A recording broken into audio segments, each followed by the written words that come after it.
I'm Mitch Henck with some kind of cold shower thoughts or root canal thoughts on pensions, public employee pensions. And if you are a public employee and you've worked for 30 years as a cop or a state worker, you deserve every cent of your pension. In fact, you might have said no to some other job opportunities in the private sector because you thought, well, I got to stay because I've got my pension. Well, Lawrence McQuillan of the Independent Institute tells us that the country, state and local governments, just the state and local governments, have a $4.7 trillion debt, pension debt, unfunded liabilities, money that's promised you, that's owed to you, that those states and localities don't have. Now in Wisconsin, he says we have a $38 billion pension debt. Now we're told by state leaders that we're solvent, but he says we're not. It's an accounting trick.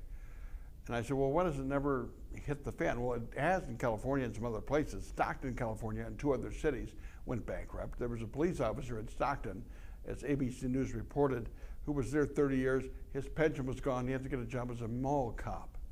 To me, it's a serious matter. If you're 81 years old and somebody writes you a letter and says, guess what, next month your pension will be cut in half. We don't want that.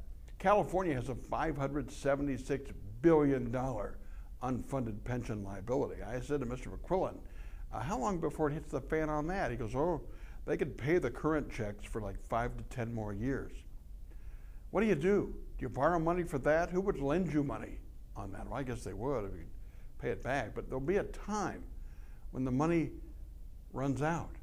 I guess at some point that will happen because, you know, banks, when they lend money, they always want to be paid back. It's one of those stickler things. So when people get those letters, either their pensions are cut in half or their pensions are gone, then it will be really nasty. And just like in the late 80s when seniors chased Dan Rostenkowski down the alley in Chicago when they passed that catastrophic tax for Medicare, doing more services but it costs more money, seniors chased him down the alley in Chicago. They repealed that a year later. Pretty soon they won't be able to repeal the fact that there's no more money and you can't get your pension. Just food for thought on a Monday. Sorry to ruin your day. My 2 cents, my 2 minutes are brought to you by Edge Construction and Capital Consultants. Bill McCoshen can take care of a law, pass a referendum, get things done downtown as a lobbyist. You can argue with me about it tomorrow morning at 8 on 92.1 FM. Talk to you then.